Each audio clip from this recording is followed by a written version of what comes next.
Nah, apa itu di antara petunjuk Rasul Shallallahu Alaihi Wasallam terkait dengan kelebihan salam? Rawaina fi Sahihil Bukhari wa Muslim. Kami meriwayatkan, kata Imam Nawawi, ya, artinya beliau menerima dari gurunya sampai kepada Imam Bukhari dan Muslim. Dari ini juga sama, Imam Muslim tentu tidak langsung ke Abdullah ibnu Amr ibnu al-As, karena ini sahabat. Nah, Imam Bukhari Muslim kan generasi keempat generasi keempat, bahkan kelima, sehingga tentu tidak mungkin ketemu dengan Abdullah bin Amr ibn al-As. Nah, tetapi ini karena dalam rangka ikhtisar, li ajlil ikhtisar, sehingga sanadnya tidak disebut secara lengkap. Nah, dari Abdullah, sahabat Abdullah ibnu Amr ibn al-As radhiyallahu anhuma, karena beliau dengan ayahanda beliau adalah sahabat Rasul. Amr ibn al-As, sahabat yang sangat terkenal, pahlawan di Mesir, ya,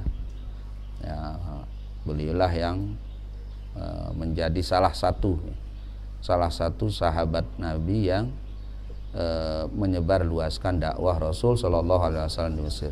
Sampai hari ini masih bisa ditemukan ada athar beliau. Nah, dari Abdullah ibnu Amr, putra beliau radhiyallahu anhuma, putra beliau juga sahabat, hingga kita mendoakan atau jumlah doa ayahnya radhiyallahu anhuma.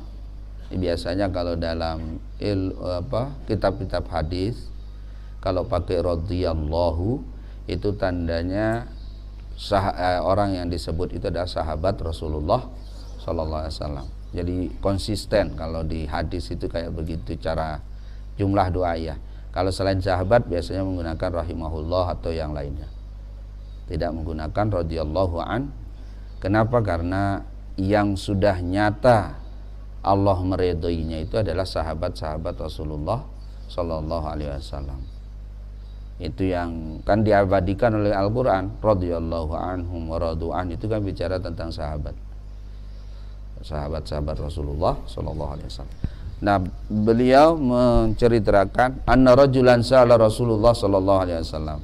Pernah ada satu waktu seseorang menanyai Rasulullah Sallallahu Alaihi Wasallam. Pertanyaannya adalah ayul islami khair, bagaimana Islam yang terbaik?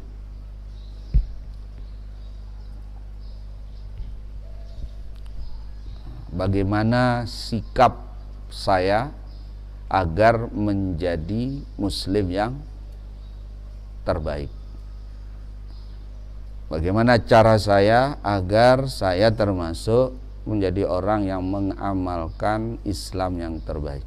Jadi berarti di Islam itu memang berkelas-kelas. Muslim itu berkelas-kelas. Ya, ada muslim kelas biasa saja, ada muslim yang udah standar, ada muslim yang di atas standar, dan ada yang terbaik-terbaik. Nah, gimana cara kita agar bisa meraih kemuliaan sebagai muslim yang tingkatannya adalah tingkatan utama? Nah, disebutkan di dalam bahwa yang bertanya ini adalah Abu Dzar Al-Ghifari menurut sebagian riwayat. Ya, jadi Abu Dzar Al-Ghifari. Sebagian mengatakan ini adalah Hani ibnu Marsyad. Jadi Hani, sahabat Hani yang nanya kepada Rasulullah SAW. Tapi sebagian mengatakan ini adalah Abu Dzar Al-Ghifari. Nah, Rasulullah SAW kemudian menjawab, karena bukan pada siapa nanyanya pentingnya bab bagian ini. Ini kan sedang menjelaskan keutamaan salam. Jadi Imam Nawawi tidak menguraikan sosoknya siapa. Jadi kalau mau tahu nanti silahkan lihat di syarah-syarah hadisnya. Nah, kemudian termasuk inilah pentingnya pensyarih yang menyarahkan, yang menjelaskan hadis. Karena kalau kita nanti tidak mendengar penjelasan-penjelasan imam-imam tentang hadis ini, terutama tentang pertanyaan ini, nanti bisa jadi Anda menganggap oh kalau gitu cukup dengan ini saya sudah menjadi muslim yang terbaik. Asumsinya seolah-olah ini saja Anda sudah muslim terbaik. Padahal sebenarnya enggak. Jadi menurut penjelasan pensyarih, pertanyaan ini adalah jawaban dalam konteks setelah kita menjadi hamba Allah yang baik, udah sholat, udah puasa, kalau punya harta lebih udah berzakat. Selanjutnya apa yang saya harus lakukan agar sempurnalah keislaman saya? Nah kira-kira begitu.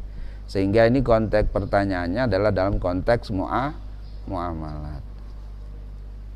Bagaimana dengan kalau saya berinteraksi dengan orang lain agar saya bisa mendapat kemuliaan sebagai muslim yang terbaik. Hingga jawaban Nabi ini adalah sebagian dari apa yang harus dilakukan oleh kita agar menjadi muslim yang utama. Dengan kata lain, pertanyaan ini terkait dengan hakul adami, hak sesama. Nah maka masih ada hak lain, kewajiban kita kepada Allah, haknya Allah kepada kita. Nah di sini nggak dijelaskan di hadis ini, tapi dijelaskan di hadis yang lain. Sehingga kalau orang tidak paham dengan itu, bisa jadi nanti dia mengukur kemusliman itu hanya dengan ini saja. Karena kalau dilihat sekilas secara zahir ya, ini seolah-olah ingin menyatakan inilah Islam yang terbaik, tidak perlu yang lain-lain kan gitu artinya. Padahal tidak begitu.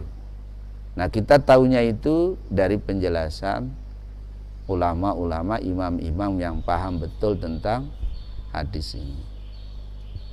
Nah makanya salah satu yang menjadi peringatan tahdzir kepada orang yang membaca hadis langsung, karena ada teman-teman kadang-kadang mungkin karena semangat berislamnya dan termasuk mungkin termakan oleh ajakan untuk apa kita baca kitab fikih, kitab tafsir, langsung saja Quran hadis.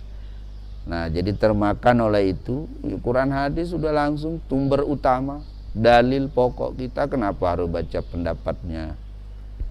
Nah sekilas itu seolah-olah benar ajakan itu, karena memang yang paling tinggi dan bahkan sumber utama pokok dalam Islam itu ya betul Quran dan hadis. Tetapi untuk memahami, nah ini problemnya kan di situ.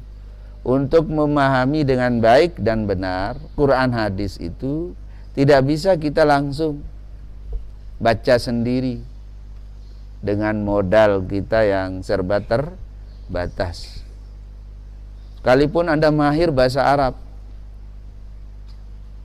sekalipun kita mahir bahasa Arab, tetapi ya coba lihat contoh ini. Kalau menggunakan bahasa pendekatannya, maka udah, kalau bahasa ya hanya bisa menangkap bahwa al-Islam, Islam yang sempurna dan yang terbaik itu ya ini. Karena ini khobarnya kan.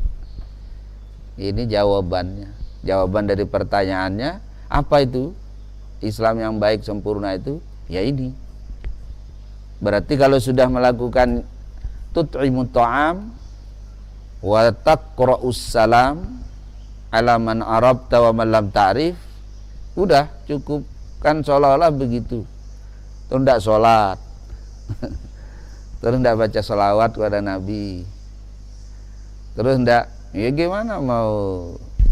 Nah dari mana kita tahu yang lain-lain juga harus dilakukan? Ya di hadis lain, baca hadis yang lain. Karena ulama menjelaskan hadis ini hanya sedang berbicara menyangkut hak kepada sesama. Masih ada hak orang lain, masih ada hak Allah kepada kita. Apalagi Allah adalah memang pencipta kita, memang yang memberikan tugas kita. Maka tentu ada hal-hal lain di luar ini yang ada ya diantaranya iqamatis sholat, Allah juga merintahkan kita supaya bersolawat kepada nabinya. Wajib, itu kewajiban, bukan sekedar sunnah gitu. Nah, sehingga dengan melihat penjelasan ulama, karena ulama itu sudah membaca, memahami keseluruhan dari ajaran agama ini, maka dialah yang punya otoritas bisa menjelaskan dengan baik. Nah, itu maka kalau mau membaca hadis, jangan hadisnya saja, tapi baca syarah-syarahnya yang dijelaskan oleh para imam, sehingga dari penjelasan para imam itulah nanti kita kemungkinan salah memahaminya bisa dihindari. Maka Al-Maghfurullah mentradisikan kita, baik di pengajian umum maupun di ma'had, itu kalau ngaji itu ya ngajinya kitab-kitab imam-imam, ulama-ulama, karena mereka yang sudah